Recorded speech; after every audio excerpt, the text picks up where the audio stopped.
Obscured by Clouds is an underrated album. I think this is because it came out a year before Dark Side of the Moon.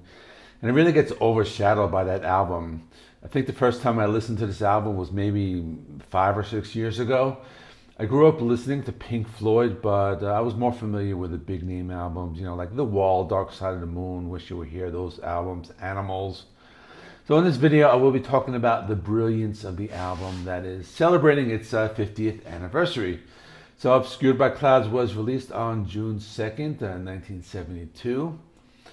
What you may not know is that it is a soundtrack for a French movie called La Vallee.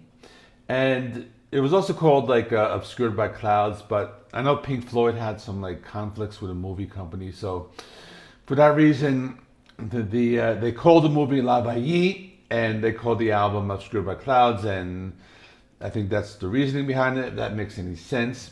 So the album cover is very interesting. It was also created by Hypnosis. They're an art group and they've done lots of album covers by Pink Floyd, Led Zeppelin, and others. And the photo is actually a man sitting by a tree, but the photo is distorted.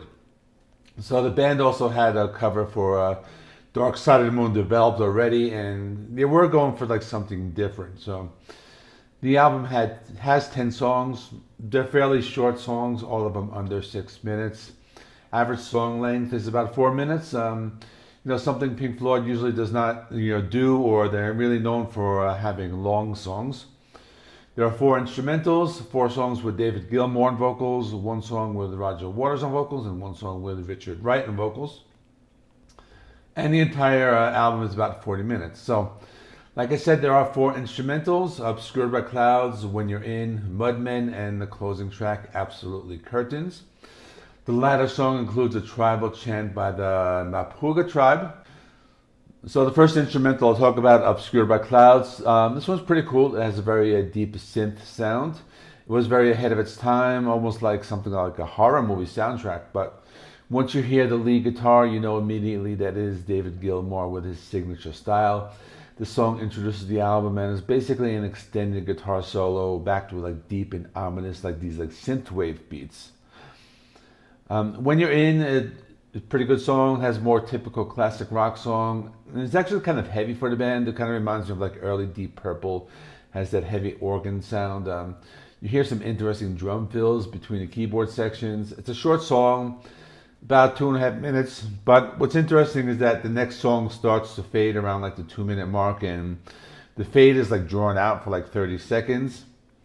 Then there's Mudman. It's a soft piano song, slow and relaxing, kind of creates this dreamlike atmosphere. And another song where as soon as the guitar comes in, you immediately recognize it's David Gilmour. The song is slow, it's kind of haunting, and the type of song that you can just listen to on your headphones, just lie down and relax. And it has some the most brilliant guitar playing by David Gilmour. It's a really underrated song.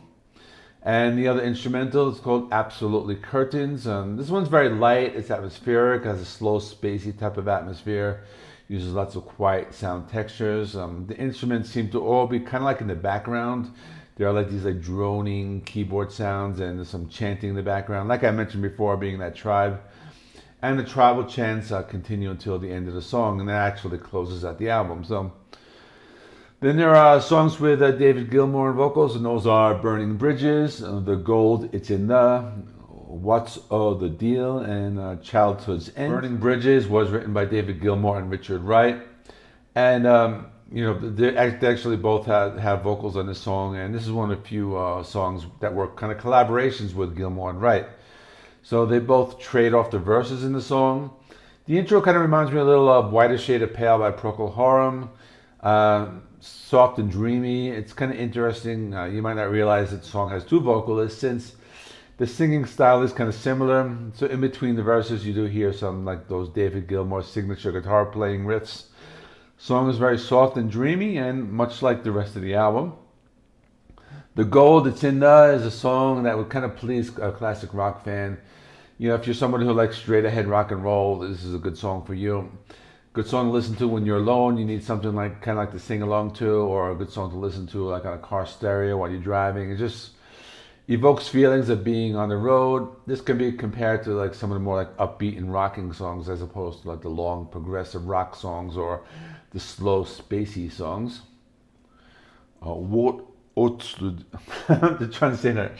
What the deal is a song that fans, if you like singer songwriters, you might like this. Something like Neil Young or James Taylor, that type of music. Good song to listen to when you want to sit back and relax. You can probably listen to it like before bedtime, kind of to wind down. It's a more laid back acoustic song. Kind of makes you feel relaxed. It can be compared to some of the more acoustic stuff, like the title track to Wish You Were Here. And has a pretty cool piano solo, comes in like during the middle of the song. Childhood's End, that's a song, if you like classic Pink Floyd, really good song to listen to when you want to kind of chill out with your friends. It can be compared to some of the other classic stuff that would come later. Some of the stuff, from Wish You Were Here, Animals, or Dark Side of the Moon. Good song to listen to with headphones as well. You kind of sit back and just appreciate all the different musical instruments and guitar solos and like a lot going on in this song. So it's kind of like a really cool song to sit back to and listen to on headphones. Then there's the Roger Waters song called The Free For. It's a good song if you're like a Beatles fan. It has some of those like similar harmonies, but has some distorted bass guitar as well.